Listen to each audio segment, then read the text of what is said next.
It's the hug scene around the world, and Michigan Governor Gretchen Whitmer's embrace of President Trump is landing her in hot water. The moment came after Trump landed in the governor's home state on Tuesday to celebrate a new fighter jet mission at a National Guard base, and their interaction is sparking some backlash. Whitmer has come under scrutiny within her own party recently for building a closer working relationship with Trump. The governor visited the White House earlier in April and was heavily criticized for the move. Whitmer is standing up against her critics, saying she's trying to find common ground with the president for the people of Michigan. She's also seen as a likely 2028 presidential contender. Users on X sounded off about the embrace. Podcast host Keith Olbermann writing, "Poor Gretchen Whitmer's future is now reduced to co-hosting a podcast with Gavin Newsom." Others rushed to Whitmer's defense. Democratic strategist Mike Nellis says, "You won't catch me complaining about Gretchen Whitmer saving tens of thousands of jobs or bringing in federal relief for people without power in Michigan. That's the damn job."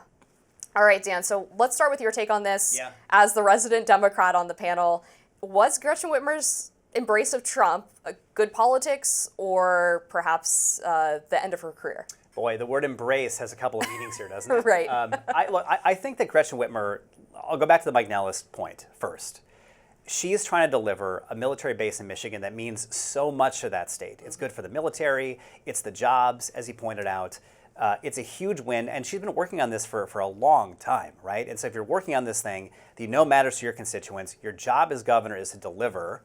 You know, I think it'd be malpractice for her to sit this out and not work with the administration, especially when there's so much chaos and turmoil in federal spending, that if you didn't engage, you know, something could happen here that really upsets the apple cart on this important accomplishment, which she wants to deliver. So I'm with Mike Nellis on this point. I don't think there's any problem with her working with the admin, working with Trump.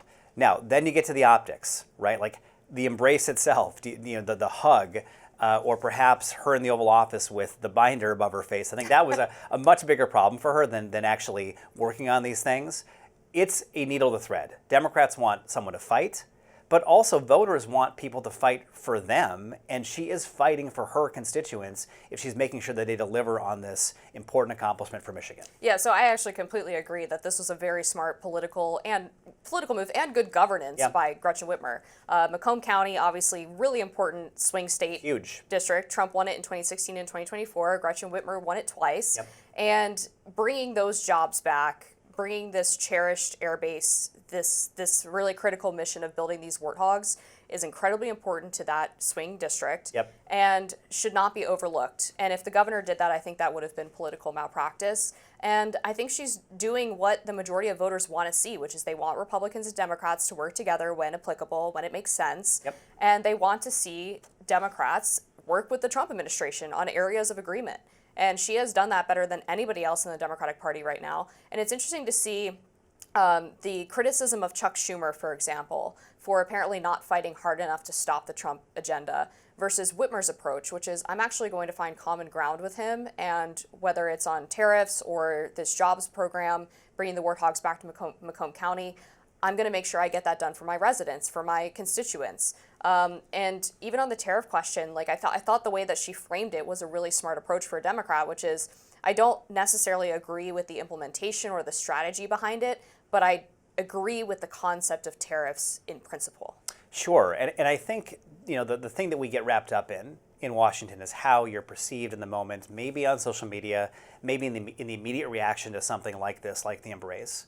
But what the left should really avoid doing, and I'm worried sometimes we go in this direction, is to take the factional power available to you as opposed to taking real power. And what I mean by that is, if you just want to be the number one fighter of Trump, and that we are always on the outside, that also diminishes us. That makes us not really at level with him, going toe-to-toe with him. We're just screaming and complaining, and that is not enough. People want to see that you can actually deliver on something.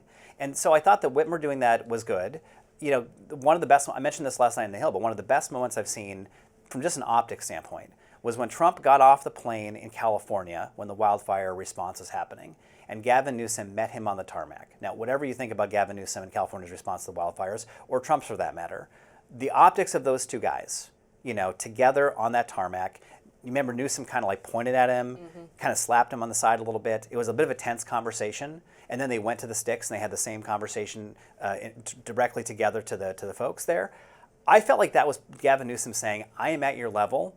We're going to work together on this. And people could see, they couldn't hear the audio, but they could see him engaging with him in a way that put him on the stage. Whitmer was on the stage with Trump. She was delivering something with Trump. That elevates her. And if we're just going to be the protest party, that is not going to cut it in 2028. Yeah, and you know what? Just from a strategy standpoint, in terms of getting Democratic agenda items done, Yep.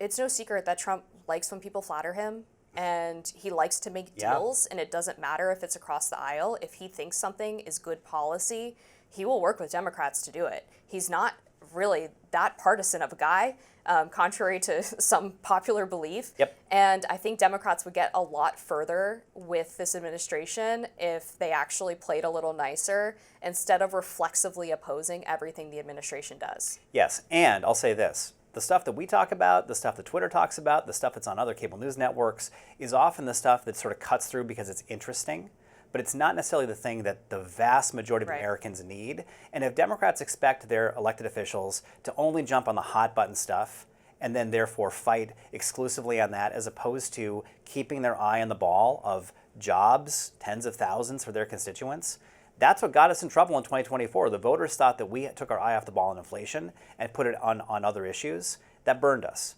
Gretchen Whitmer is saying, my eye is on the ball of Michiganders, of jobs, and delivering. If that means I have to go talk to Donald Trump to get that done, fine. Yeah, I'm curious to see how she performs if she does run for president in 2028. Yeah. Because she obviously has been cozier with the Trump administration than most Democrats. But she received a lot of flack for her pandemic response. But I wonder if that's going to be so far removed at that point from the political conversation, having been 8 years on since the onset of the pandemic, that she might be able to gloss over that a little bit. I think so. And just think back at how much has happened in 103 days.